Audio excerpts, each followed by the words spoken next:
Welcome to the Voiceless podcast. We're here for another episode. I'm your host, Meech, aka Scooney Mac, aka What Up Meech. And we're talking wrestling today, and we got the co-host who is down in Atlanta. Say what's up to the people.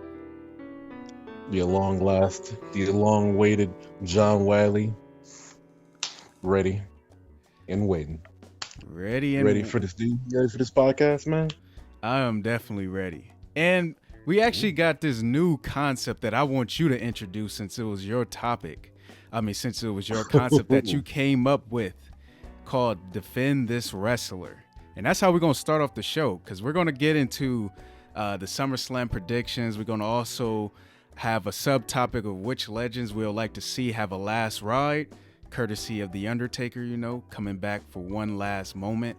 And then we're also going to have a good stable debate between DX and the Shield, and I call it good because I believe John's going to try to make a good point, but I don't see how he's going to be able to do this one.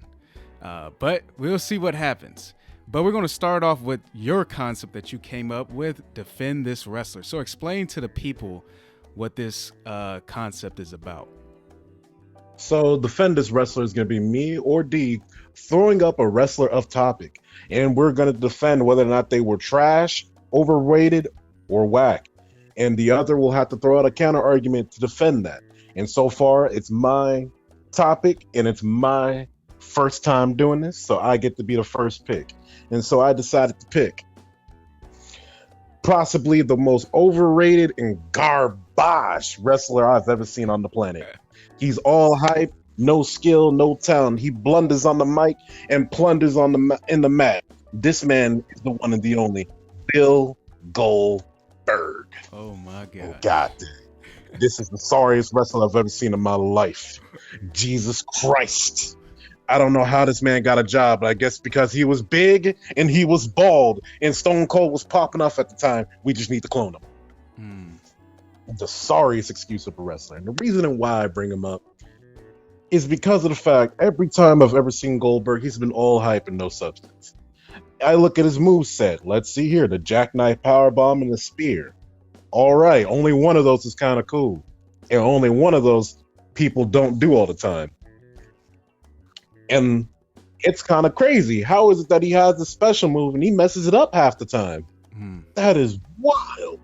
And then on top of that, when I was looking over his WCW matches, bro, this dude couldn't wrestle. They just had him run in and just spear somebody, do some 1-2 moves, and then after that he wins. I'm like, yo, this man is all hype.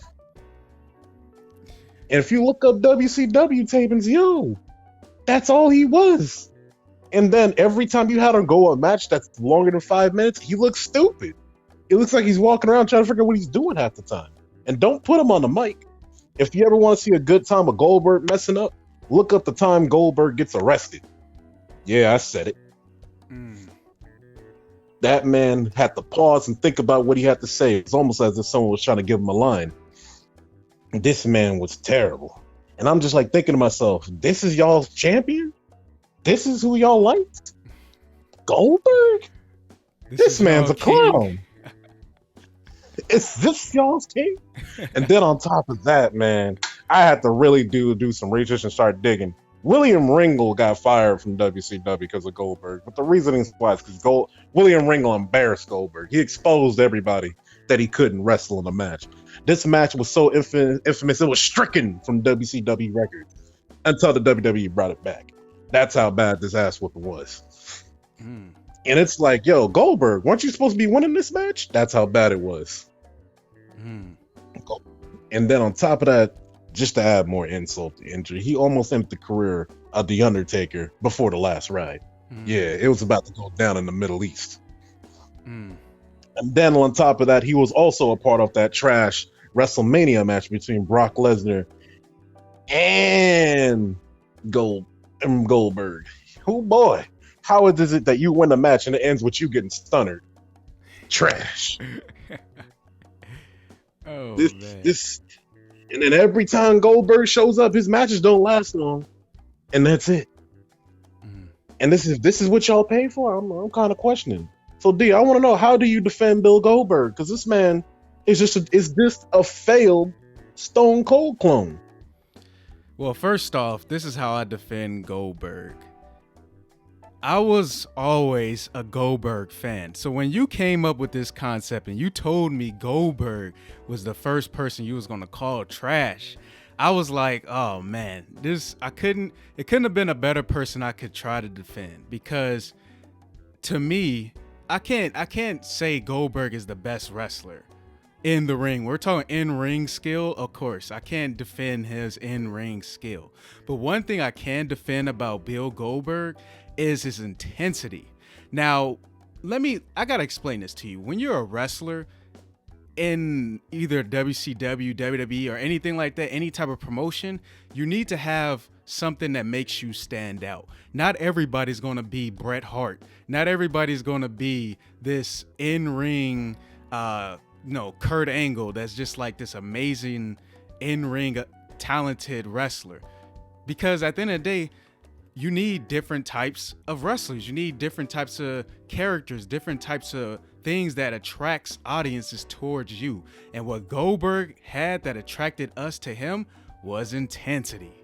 To me, he was the wrestler that had the most intensity completely. And you could feel the intensity, and still to this day, when he makes a comeback, he still has that intensity. And then I think you're kind of underrating his promo skills as well. Now, like, come on now, You're next. That is one of the great catchphrases in wrestling history. You're next. You know how many people would just get pumped just from saying that? You know how many wrestlers would be terrified when they would hear that? Come on now.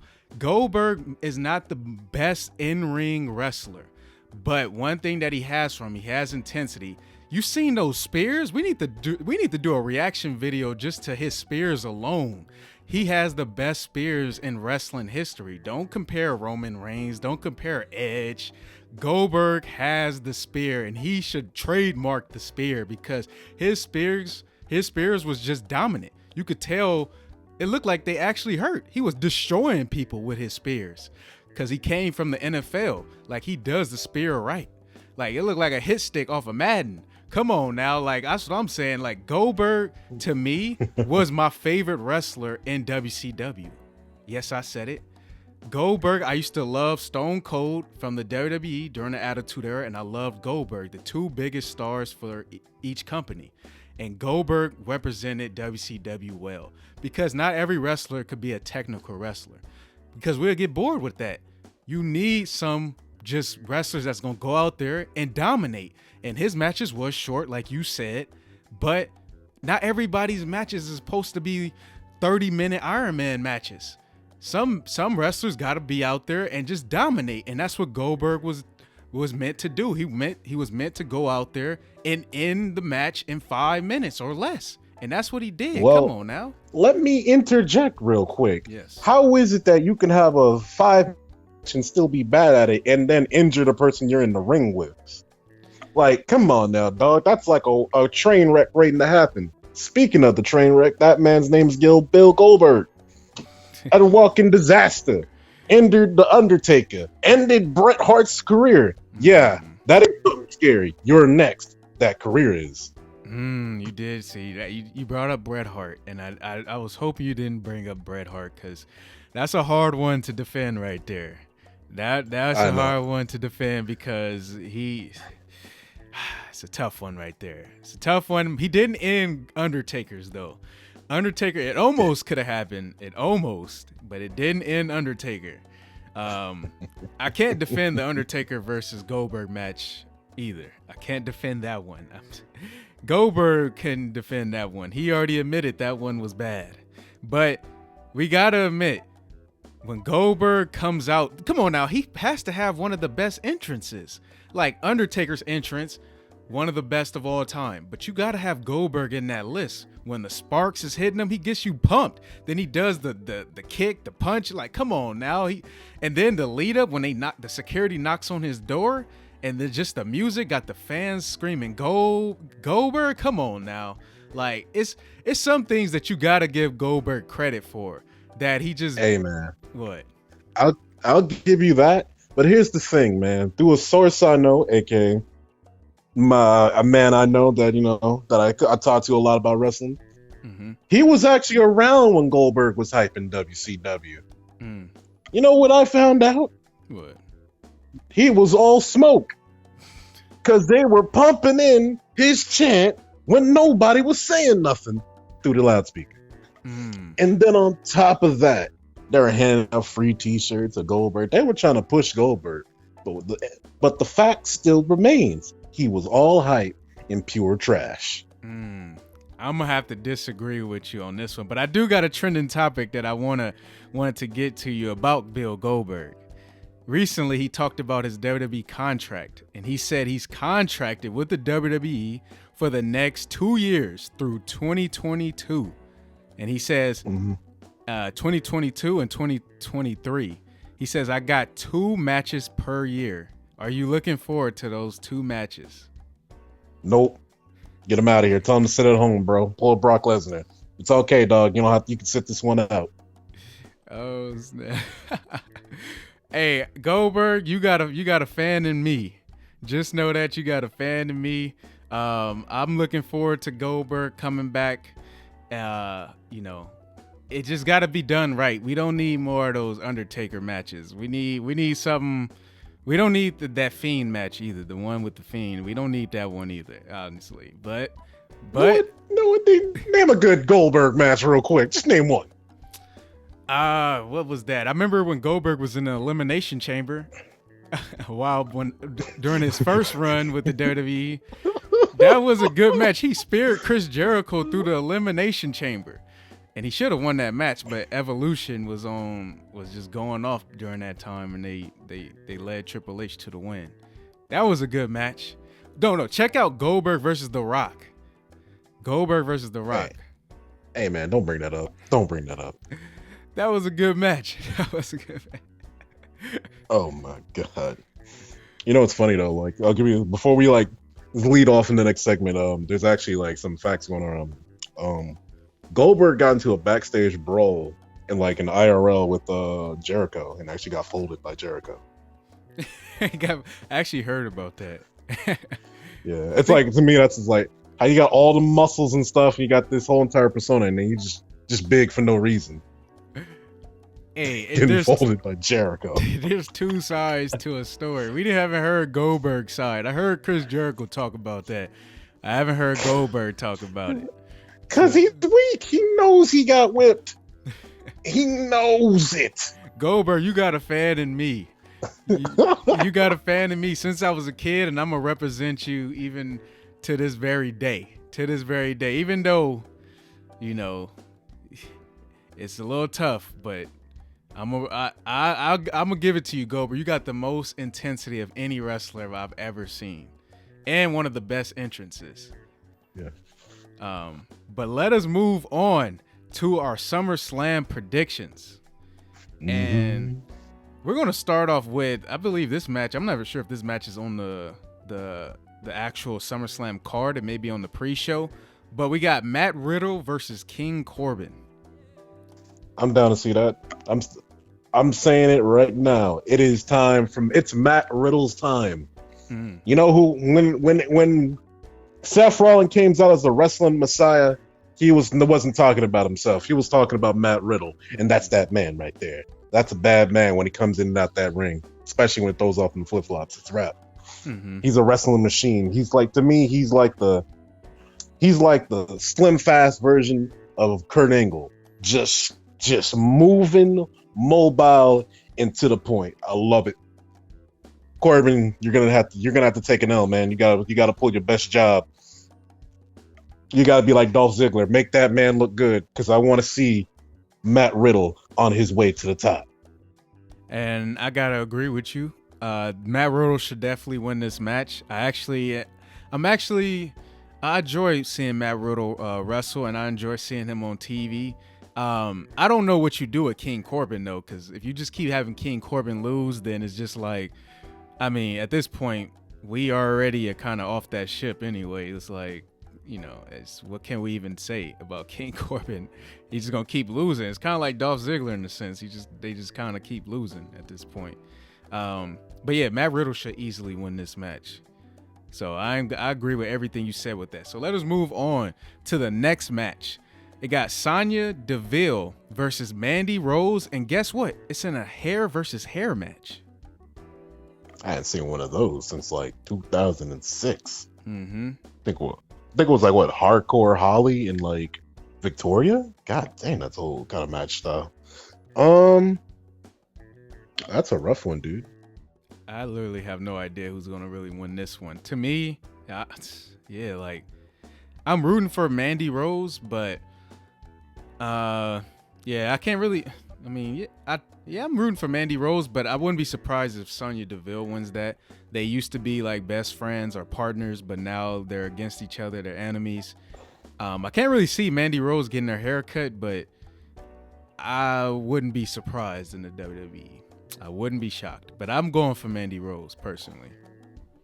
All right, you say Mandy Rose. You know what? I'm gonna have to side with you on that one. Yeah. And plus, I'm just imagining what they both look like bald, right? Mm-hmm. It may work out for one of them, and I'm leaning on Sonya Deville because she actually looked kind of like a lot more intimidating if we cut that hair off. Yeah, and so I'm just saying maybe you might want to take the dive this one time because it might do you wonders. And I think it would go with her character, like in a sense. She kind of comes out, she just looks to like beat on people. She has a lot of striking in her arsenal. So her being kind of cut, like her hair being cut bald, it may just go with her persona in a sense. Yeah. But let us move on to United States Championship. Apollo Crews versus MVP. Now, what's strange about this, I remember the last pay-per-view. Mm-hmm. It was funny because I got to see that fresh, clean belt come out. I was impressed. WWE did a good job with that new United States belt, and they just kind of handed it to MVP. And then somehow MVP lost that belt immediately back to Apollo Crews. Mm-hmm. I'm going to say this. I have a feeling MVP is going to probably win that title due to the fact it's going to be involvement with Bobby Lashley. But I do enjoy the fact that the WWE is sticking with Apollo Crews, because especially when I was following Apollo Crews, especially when he came out of development, people were saying that it's a wrap for this dude. He's going to be out of the company quicker than most wrestlers, but he's still here. Yeah. And I'm a fan of Apollo Crews. I like his story. Dude is from Africa. Dude is really good. He's highly athletic. I mean, shoot. So I say the fan in me wants Apollo Crews to win, but I got a feeling this is exactly how this is going to play out. Apollo Crews is going to go for something big. Bobby Lashley interference happens, and the belt goes back to MVP. Yeah, I'm actually rooting for MVP. I'm not going to lie. I'm a fan of the Hurt Business. I've been saying this for a while. I think they should be like the next, the new generation of the Nation of Domination. And personally, I think MVP should have been the United States champion, but they had Apollo Crews. They kept the belt on Apollo Crews, and to me, I mean, I like Apollo Crews in ring ability, but I'm not like real fan of his like personality or his character fully right now. I feel like it needs a little bit more. You know what he needs? He needs a manager. Yeah. He needs something that makes his character stand out a little bit more to me. It's too good. It's too basic in a sense to me. Yeah, it kind of reminds me of Kofi Kingston versus Randy Orton back in like 2009, I want to say. Mm-hmm. Kofi was just too dang nice, and on top of that, he had that Jamaican accent at the time. It just wasn't feeling. I wasn't feeling it. You know what? So I say. You know what it kind of reminds me of? It reminds me when The Rock first came into the business and he was that super baby face that the fans hated because he was trying to be too good. I feel like Apollo Crews, he needs a little bit more edge to his character.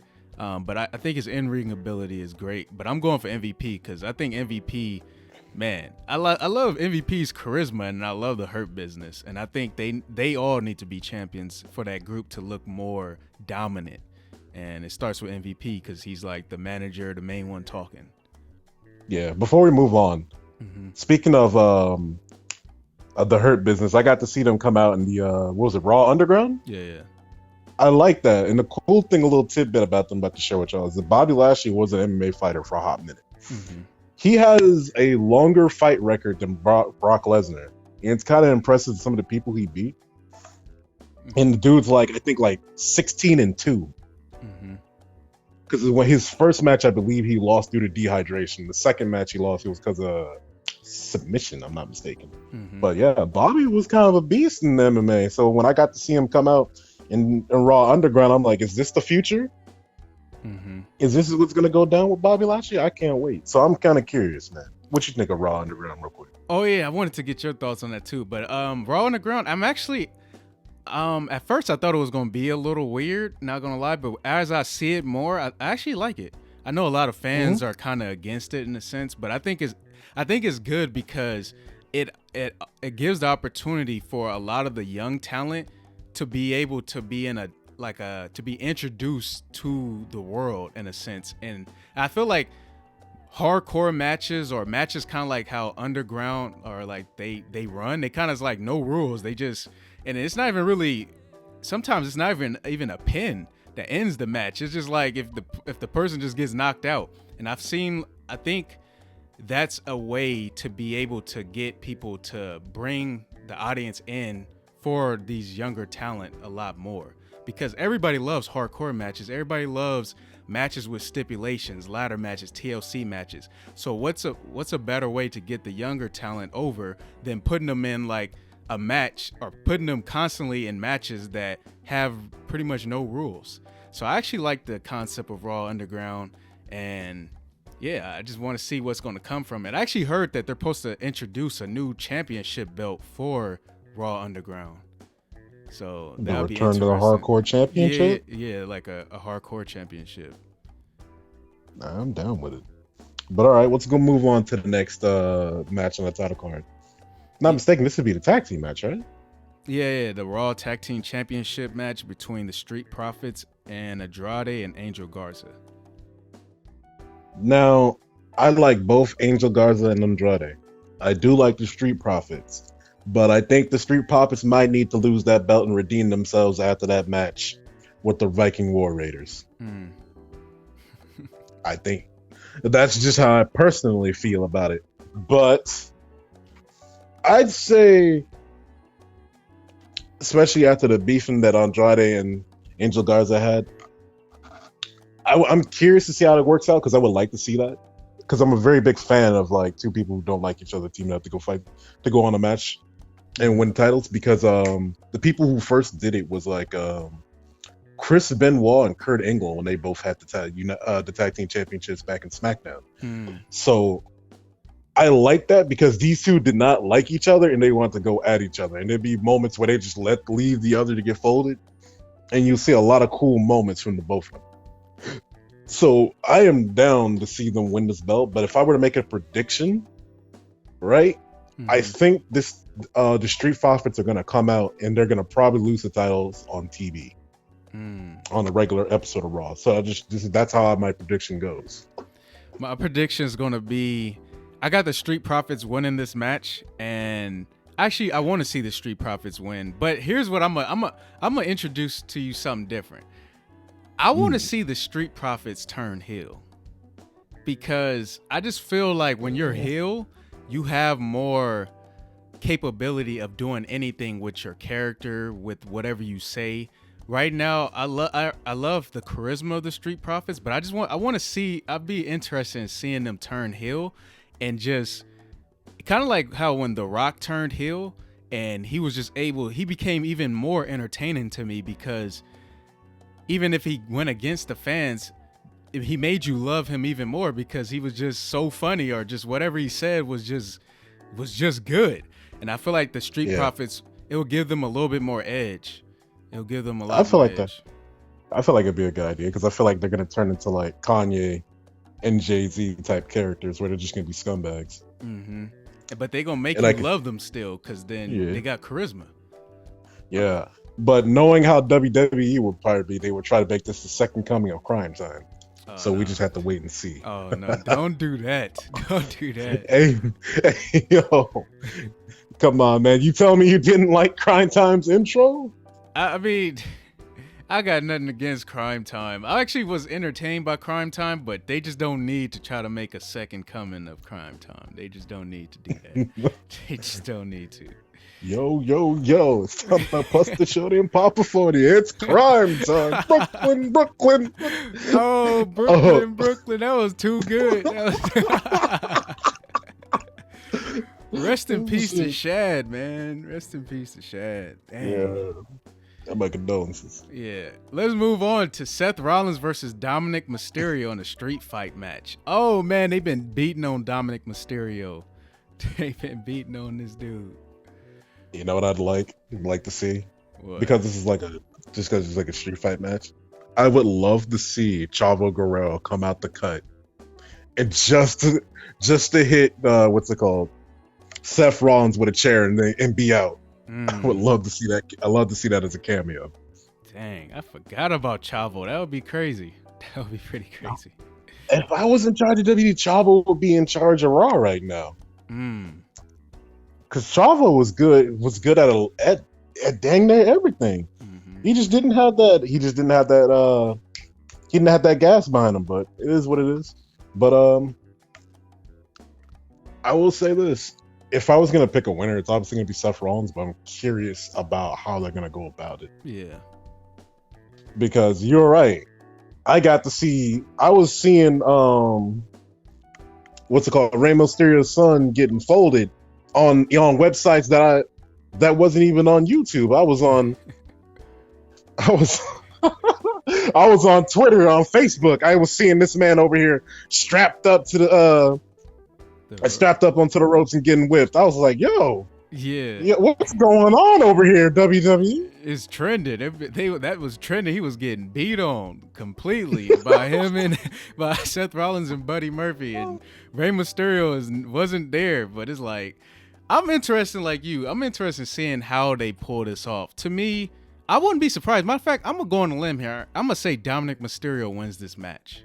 I'm gonna say Seth Rollins puts Dominic Mysterio over, but I think it's gonna be due to Rey Mysterio. I think Rey Mysterio is gonna come to help Dominic, and it's gonna be a great match, a great brawl. And Dominic Mysterio, in his first match in the WWE against Seth Rollins, he's gonna come out with the win.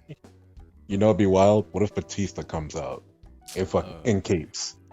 Because like this, they used to be really good tag team partners, and they had a lot of love for each other. Mm-hmm. I'm saying that could be a possibility, and that'd be a dope way to bring back Batista. Because right now, Batista doesn't have a lot of movies lined up. So I'm like, this man is probably free to come in for some wrestling. Mm-hmm. This would probably be the best time for him to show up and just have a nice cameo. It would be shocking. No one would expect it, for sure. But yeah. Mm-hmm. Let us move on to the Raw Women's Championship match. And we might as well do the SmackDown Women's Championship match because they both have Asuka in the match. You got the Raw Women's Championship match with Sasha Banks versus Asuka, and you got the SmackDown Women's Championship match with Bayley versus Asuka. And I don't know how this came about, but Asuka is in both matches. So, how do you see this going down? I feel like they're not going to let her lose both matches. So I feel like she's going to walk out that ring with at least one of them belts. But I'm very curious about how this is all going to play out. If I could see one of them that she'll walk out the championship with, it will be against Bayley, because Bayley's been champion for a while. And it kind of sets up for the Bayley versus Sasha Banks. Like Bayley kind of like gets jealous of Sasha Banks because now she's just a champion. However, for my predictions, I got Asuka losing both of the matches. I'm not gonna lie, they gonna dog Asuka with this one. I think cold as ice over there, man. Dang. I like Sasha Banks and Sasha Banks and Bayley being the champs right now. I like them being partners. At first, I was getting tired of them being partners, but I like them both being heel. At first, when they were both babyface and there as partners, I was like, okay, I'm kind of sick of this. But now I really enjoy it. And I want to see them be champs as long as possible until they turn on one another. And then we get the WrestleMania match that we all been wanting. But I think Asuka's losing both of these matches. Mm, Well, I say this: Oscar's leaving that stadium with one of them belts. We just gotta find out It whose. better not be with Sasha, because if they do Sasha like that again with another short title reign, I swear, WWE, I'm gonna have to send y'all some type of notice, send y'all some type of letter, because y'all be dogging Sasha. When she becomes champion, she be having the shortest reigns, but it better not be Sasha if Oscar does win a match. All right, let's move on to the Universal Championship. Braun Strowman versus The Fiend, Bray Wyatt. Actually, I am enjoying this. So, hey, man, just keep it going. I don't care who wins, to be honest with you. You see Because how they've been using Alexa Bliss? I've actually missed out because I haven't been able to watch Raw, to be honest with you. It's like they've been using Alexa Bliss as like, I don't know, like at first the Fiend used Alexa Bliss to get to Braun Strowman, but somehow the Fiend and Alexa Bliss become like the Fiend likes Alexa Bliss, and now Braun Strowman is using Alexa Bliss to get the Fiend, and it's like she just in this love triangle with two big monsters, and it's like this is different. This is completely different. It's like this is crazy. She's in a love triangle with the Fiend and Braun Strowman. It's like, what is going on right now?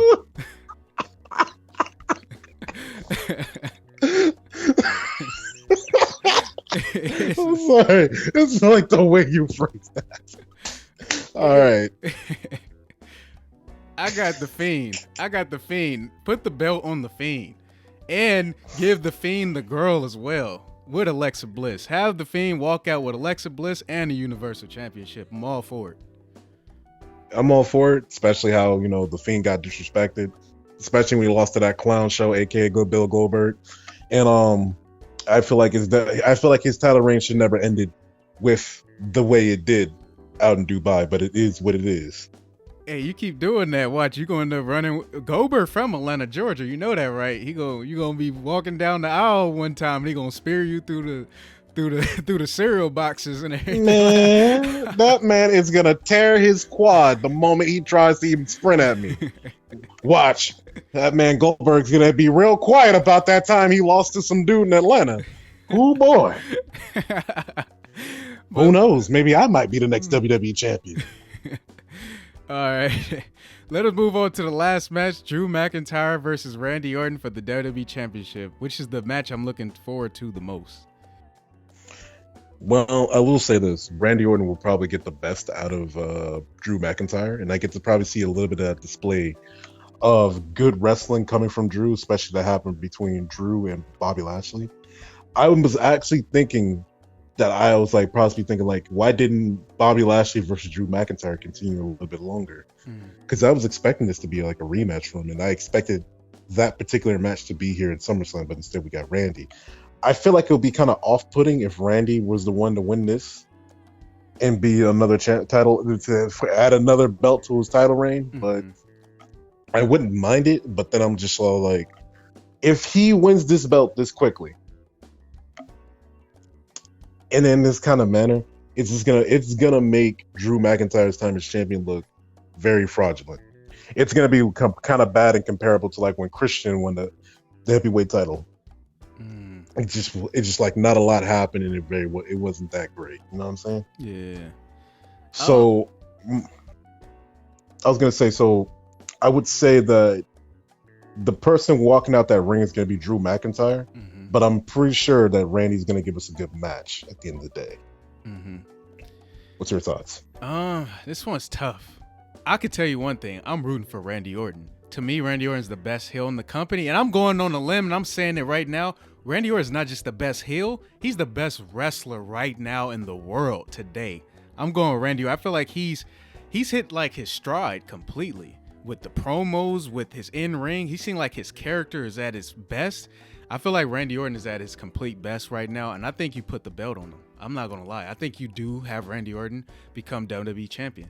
It's sad, though, because I don't want to see Drew McIntyre lose at the same time, but they just got to do it the right way, because at the end of the day, they can have this continue on for a while, Randy Orton versus Drew McIntyre, and it could be a rivalry But I do want to see Randy Orton become champion because to me he's at the best right now. He's punt kicking people again. He punt kicked Shawn Michaels just this past Monday Night Raw. And then he punt kicked, last Monday Night Raw, he punt kicked Ric Flair, his partner. And he got rid of Ric Flair. He took out the Meech. Woo! He took out Ric Flair. Come on now. So if Randy Orton is on a vengeance right now, and I think if you put the championship on Randy Orton, it leads to a possibility of Randy Orton versus Edge for the WWE Championship when Edge makes a comeback. You never know. Edge may come back at SummerSlam and cost Randy Orton for the championship as well. But I'm going for Randy Orton. So what if, yeah. Hear me out, the legend killer Randy Orton comes back, right? Mm-hmm. And he's the one to end Undertaker's career. I don't want to see it. I don't want to see Undertaker go out like that. I want to see Undertaker go out on top. That's the only wrestler I want to see that goes out on top. Like, I know what they say, when you leave, when you retire, you usually put over young talent. I don't want to see that with the Undertaker. Undertaker's already put over enough young talent. He shouldn't have lost at all at WrestleMania, but we're never going to get into that. He's already put over enough young talent. I want to see Undertaker go out on top. And so whoever's willing to take a loss to Undertaker out of WrestleMania, that's what I want to see. So that's what I'm looking forward to. And Randy Orton, though I'm loving Randy Orton right now, I do not want to see Randy Orton take out the Undertaker at all. Oh my God. But all right. But that is our SummerSlam predictions, and we're going to take a quick break. And when we come back from the break, we're going to get into the debate between DX and The Shield, but we're also going to say which legends we would like to see have one last ride, to have that one last moment. So we're going to take a quick break, and we'll be back. And we're back from the break, and there's actually a couple things I did want to get, a couple of trending topics before we get into which legends we would like to see from to have one last ride. I wanted to get your thoughts on, because we did talk about a little bit about Sonya Deville. But recently, Sonya Deville, I'm not sure if you heard of this story, but recently a man actually was arrested from trying to kidnap Sonya Deville. Which actually that just took, I don't even like, that took place this past Sunday. They said, so I think she's doing okay, but yeah, there was actually a man that actually really tried to kidnap her, which is crazy. And they actually have him already arrested. They have a picture of him and everything. So this world is crazy. So I hope nothing but the best for Sonya Deville. But yeah, I want to get your thoughts on that a little bit. They said, let me read off to you a little bit. They said, it says, so his name is Philip A. Thomas. They said he was arrested and charged with 3 felonies: attempted armed kidnapping, armed burglary, and aggravated stalking at a home in Florida. And they also said, so I guess he tried to enter through her house, and he said the entry triggered an alarm, which led to the homeowner looking out the window and seeing Thomas on the property. So I believe he tried to get on her property, and but yeah. So that's all they really have right now. But he was caught, and he was caught carrying a knife, plastic zip ties, duct tape, mace, and other personal items. So this was actually a real situation. That man was awesome. God damn, that's a real criminal right there. God dang. Man, really. But yeah, so hopefully I'm hoping nothing but the best for Sonya Deville. But yeah, I think she's supposed to be okay though, because they got him obviously. Mm-hmm. Well, I'm glad they got him, because god dang, that's a real criminal right there. Yeah. But all right, what's on another news? Yeah, and also I guess this is more so a trending topic that will lead into what we're actually our next main topic, which is which legend we would like to see have a last ride. And this actually ties into who I ultimately would like to see have a last ride. But the trending topic is Daniel Bryan recently tweeted he was joking around about having a match with The Rock. He in quotes, he said, "I would love to do a match with The Rock based solely on how many times my daughter has made me listen to You're Welcome." So I guess there's like some type of song that The Rock is a part of that. Are you serious? Yeah. Then Daniel Bryan's like, no. So you didn't see Mona? Oh my God. "Oh, it's Mona. No. It's Mona. I haven't seen Mona." Oh, not Mona. It's the movie where The Rock is playing what's it called, a Polynesian god. Oh, I know what you're talking about, but I don't remember the name. Dang, Yeah. I think it is called that. Though. Is it called that? Yeah, Mona. You didn't see that? But then again, no. Who has time to watch Disney's movies these days? Yeah. I got to see it on during my COVID break. I'm Okay. surprised. But Daniel Bryan's like, just based on how many times his daughter sings that song, that he's like, he wants to have a match with The Rock. And The Rock actually responded. The Rock responded to the tweet saying, "I can see the writing on this wall from miles away. I'll be jobbing again in the spirit of being a girl dad." And he said, "Let's do it." So will you be for that? The Rock versus Daniel Bryan. I will say this. Daniel Bryan is one of the few wrestlers out there that, you know what? I don't care if he's losing or winning. I like seeing him in the match. Mm-hmm. Now, I'm not a part of the Yes movement. So if the match does happen, I better see The Rock come out on top. Yeah. The funny thing is, this leads to which legend I would like to see have a last ride, and I've been saying it for a while.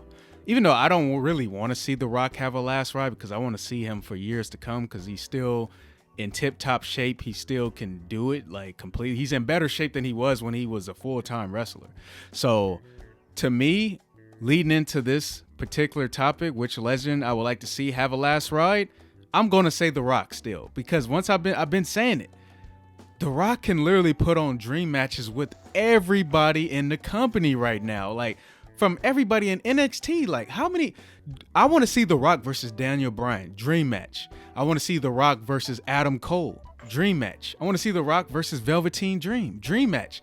You could put The Rock in in a match with anybody right now, and he's going to help elevate the talent because he's The Rock. He's the highest paid actor in the world.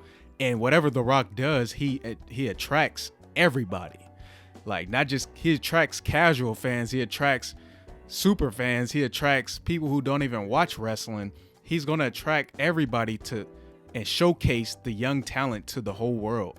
And he's going to give us dream matches. So The Rock is the one that I want to see have a last ride. But I want to see him have a full-time last ride where he gives us all these dream matches. I even want to see The Rock versus Randy Orton again. Or in a singles match. I'm not even sure if they ever had a singles match. It's just so many things so many people The Rock can face that it could just be like, it just would be a dream match. Like, completely. Like, it's crazy to me. The Rock versus, what they call him? Johnny Wrestling. The Rock versus, it's like, so many people The Rock can face that it would just be amazing. So The Rock is my wrestler. I'm going to say, the legend I say I want to see have a last ride, but a full-time last ride, and he gives us multiple dream matches. So would you say you want this to be a full year and a half of The Rock? A full year? Just in the WWE? Because I'd like it to be like, a whole year? I'd like it too. I'd actually like him to do a full year, and it's just him just hamming it up, just being the best that he can be, or just him just doing a celebration of The Rock, pretty much. And I'd love to see him show up and just have matches.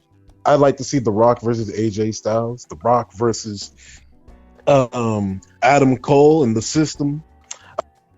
See The Rock versus Tommaso Ciampa. Mm-hmm. I'd even like to see a match between him and Keith Lee. And then on top of that, I would love to see it. The Rock versus Roman Reigns. Oh yeah, that's the match that may happen that we actually might see at WrestleMania next year. Or they could be a tag team once this COVID thing pops off, you know? It's so many dream scenarios with The Rock that I'm like, he's the perfect example of helping put known talent and giving us dream matches. So it's like The Rock is my clear choice. Even though I have a list, I have a big list, but The Rock is my number one choice that I would like to see have a last ride. Because like you said, it's so many. It's like anybody. The Rock versus Seth Rollins, The Rock versus Kevin Owens, The Rock versus, like, you could just put The Rock against any of these people, and it's like it's gonna be a dream match. It's gonna be a dream match, and he's gonna help elevate them. So it's like he's the easy, clear cut favorite for me.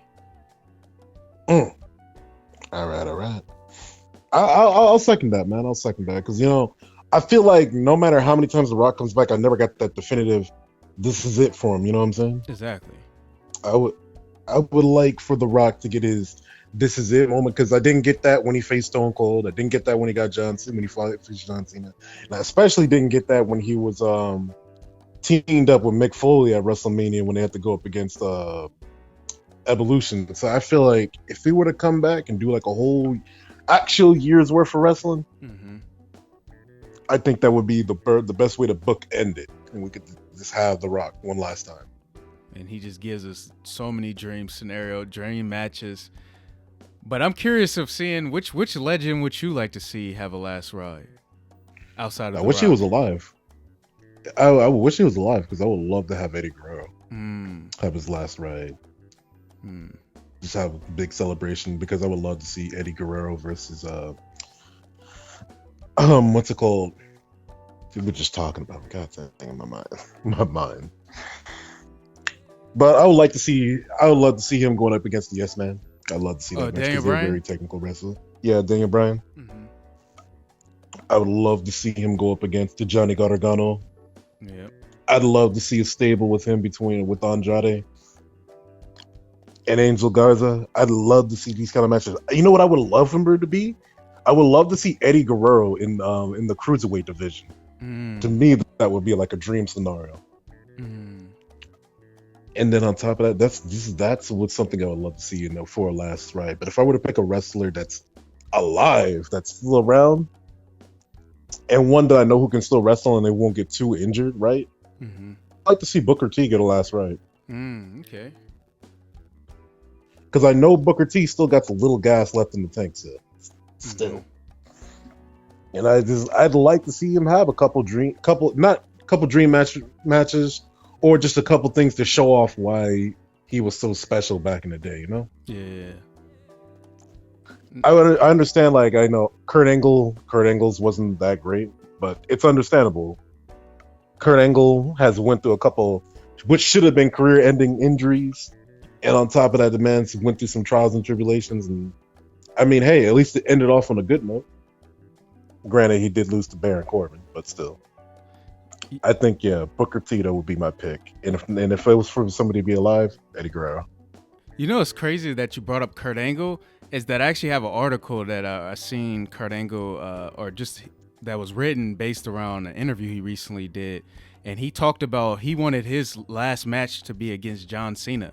But Vince McMahon was like, you're already kind of doing this thing with Baron Corbin, so let's do it. Let's end it with Baron Corbin. And it's kind of like Vince was trying to get him to end his career and become GM and all these different things when Kurt Angle was looking just to wrestle. And due to all that time of Kurt Angle being out, Kurt Angle was saying that how with being out, it made him become even more slow in the ring because I guess his arthritis started to kick up, him not wrestling, not taking any more bumps in a while. It's like it made him become super stiff, and that's what we seen towards the end of his career. So I was pretty disappointed when I read that because I was like, dang, why would Vince do that? Like, what was the point? I think because Vince was really trying to look out for him, especially because the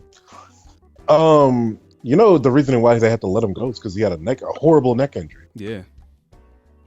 So I can understand like Vince from Vince's point of view. Now, I'm assuming from his point of view, he was all like, I got to be pretty much the father or the adult in the situation. I just got to make sure that this man doesn't get injured on company time or at least get injured here. And I got to do my best to put him in the safest environment. But give him Because the thing I think you do though. You give Kurt Angle what he wants though. Like everything Kurt Angle has done for the company. Just give him his last match with John Cena, which everybody wanted to see too. We didn't want to see him go out against Baron Corbin. Like, come on. That's the only thing I disagree with Vince with. Like, come on. I agree with you. He should have ended it with John Cena. Yeah, should have been. Honest, and yeah, it would have been a perfect bookend moment for him. it could have been even against AJ Styles or Samoa Joe, some TNA type stuff, TNA Day stuff, but. Anybody besides Baron Corbin, it was just like, it was very random. And then he lost to Baron Corbin. And I was just like, this is the ultimate disrespect. I'm like, what? Because it's like, I don't want to say it, but Baron Corbin's kind of a footstep, kind of a jobber, because you beat him to get to the higher place. Mm-hmm. That's kind of his purpose. Mm-hmm. He's the kind of guy that's never going to be WWE champion, but you got to get through him to be it. Mm-hmm. So that's why it didn't make any sense that Kurt Angle lost to Baron Corbin too. I'm like, dang, this is messed up. I mean, I get it. It helps put Baron Corbin over a little bit, but it doesn't even help him no more because the WWE just constantly have Baron Corbin losing. So it was no point now, like, for Kurt Angle to lose, because now it's like Baron Corbin loses to everybody now. So it's like, okay, he beat Kurt Angle, but you lose to everybody else. It don't matter now. So I don't know.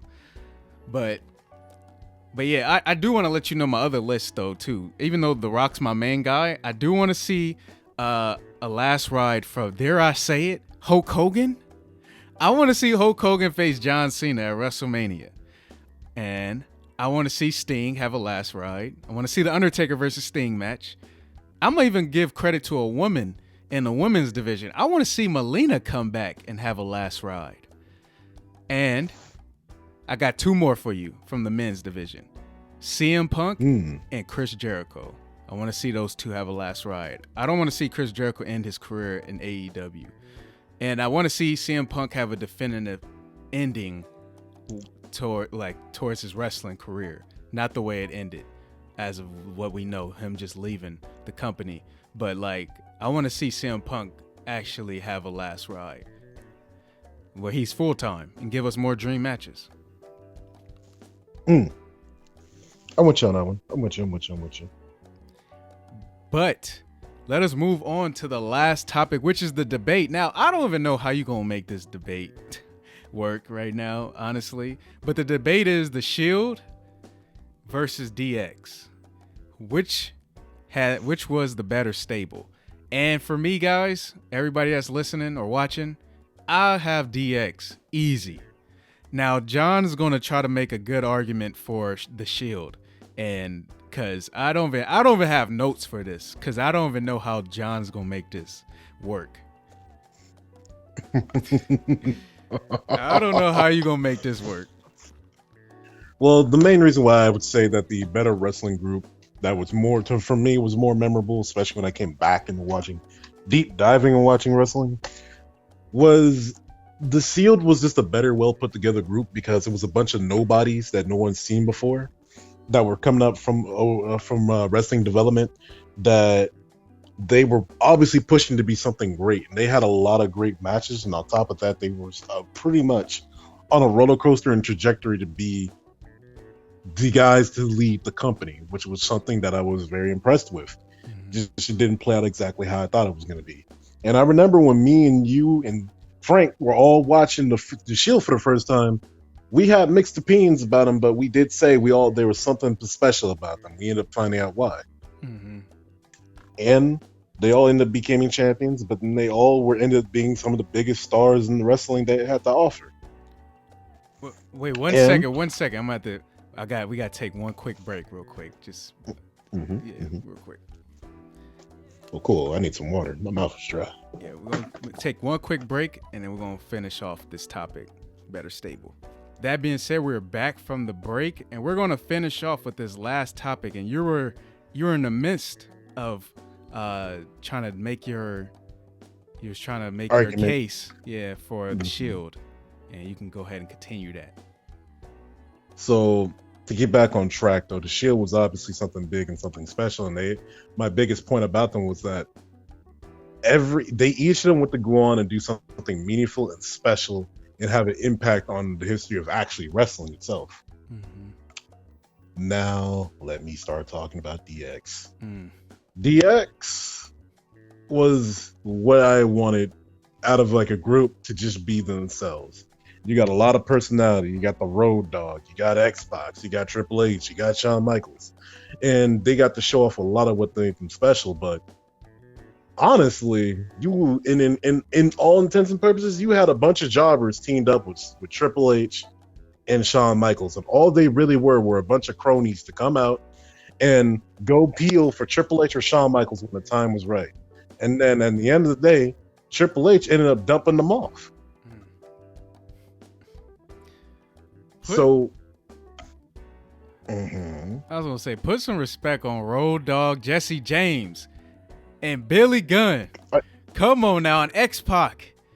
Come on now, X-Pac was 1, 2, 3 kid before he was X-Pac. You gotta look up some X-Pac back in the day. Some 1, 2, only 3 thing kid. I need to know about X-Pac was he was that guy that was extra salty. He got folded by Hulk Hogan back in the day. And the only thing good about the Road Dogg is he could spell his name in a funny way.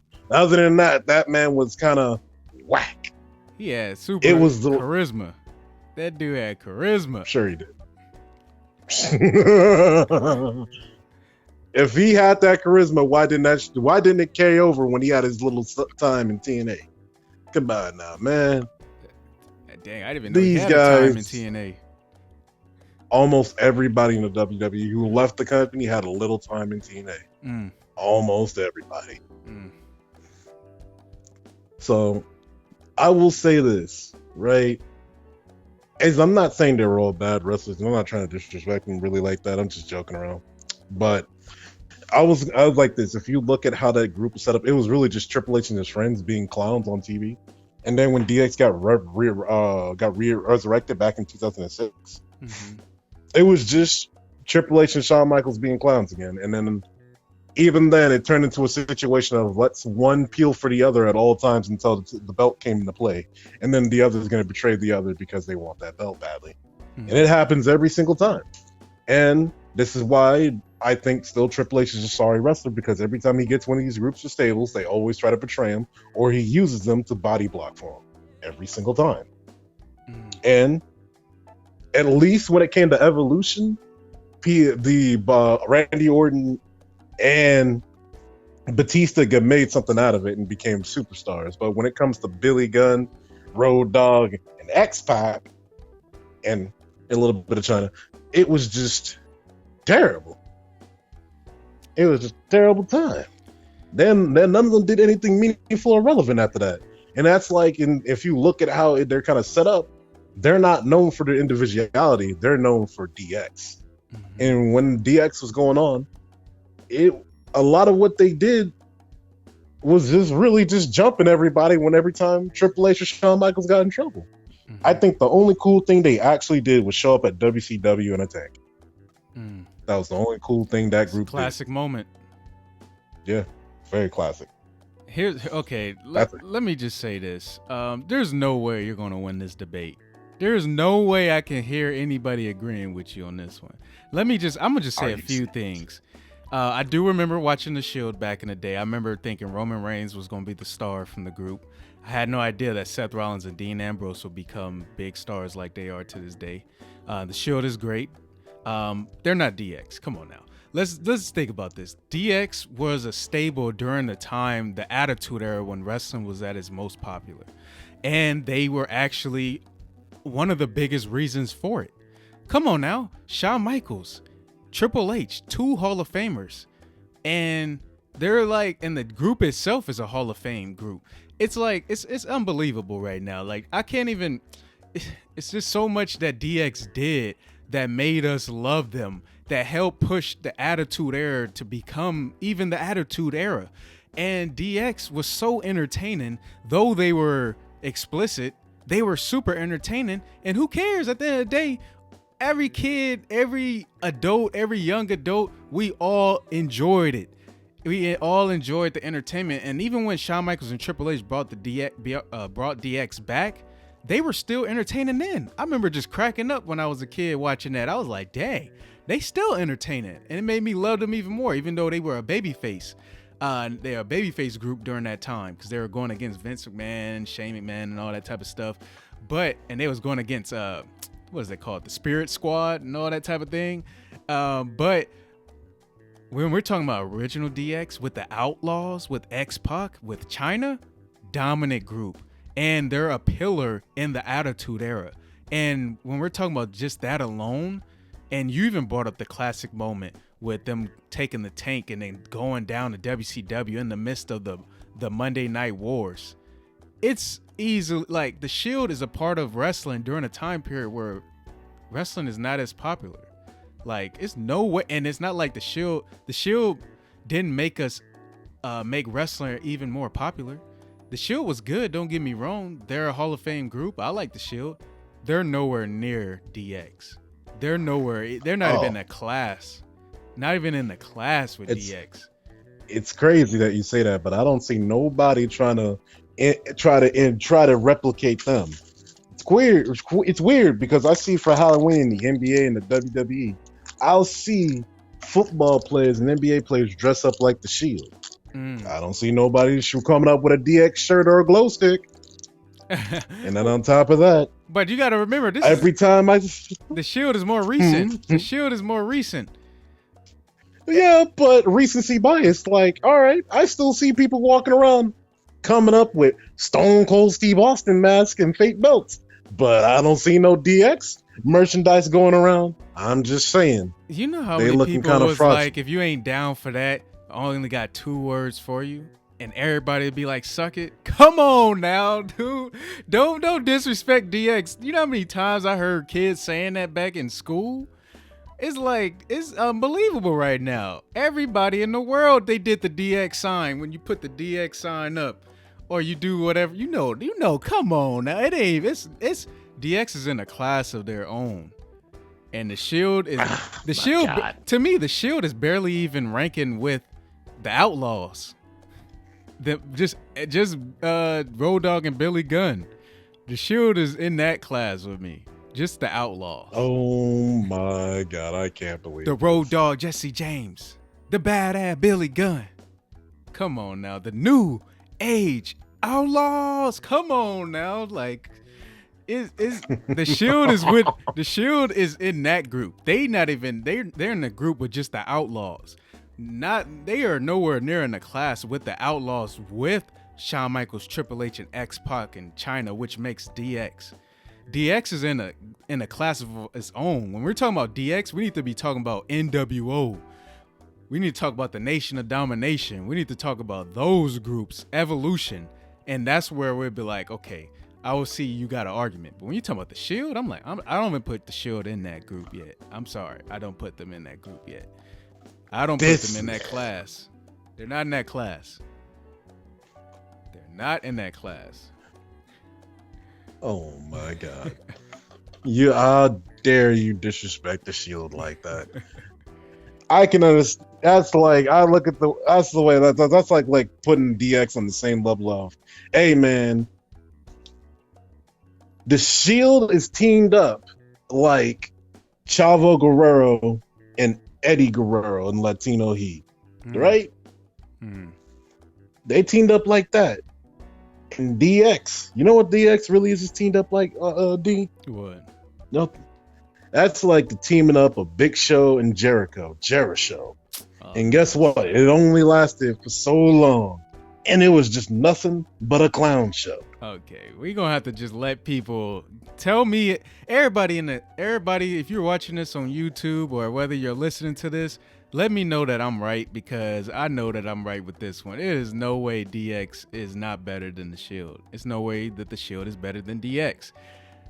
This one is undeniable to me. Everybody's been agreeing with you with the Bret Hart Triple H debate, but I can't let them take this one from me. DX is definitely better than the Shield. Come on. Just face it, D. It's okay. Everybody has a guilty pleasure, and DX just happens to be one of them.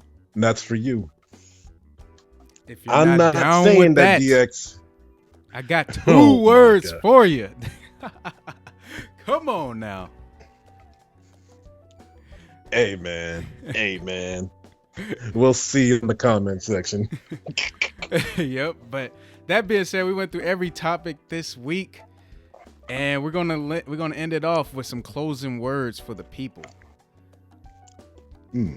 Well, what do you have to say for the people today, D? I just got to say I'm a little bit mad that the Lakers lost to the Blazers, but everybody that's on the bandwagon, even though this is not usually a basketball podcast, everybody that's on the Blazers bandwagon, even though I love and I got nothing but respect for Damian Lillard and the Trailblazers, put some respect on LeBron James' name. I forget, it's so much just everybody just going against him. And matter of fact, and my last thing I gotta say, everybody stay safe. It's a lot going on in this world. We got coronavirus, we got fires, we got heat waves. I'm telling y'all now, y'all need to get to know y'all Lord. Get to know the Lord. That's all I gotta say for the people. Well, those are some good cleansing words. All I can say is echo what you got to say, man. Try to stay safe out there. Trees, try to at least keep social distancing until this entire coronavirus thing has been shut down.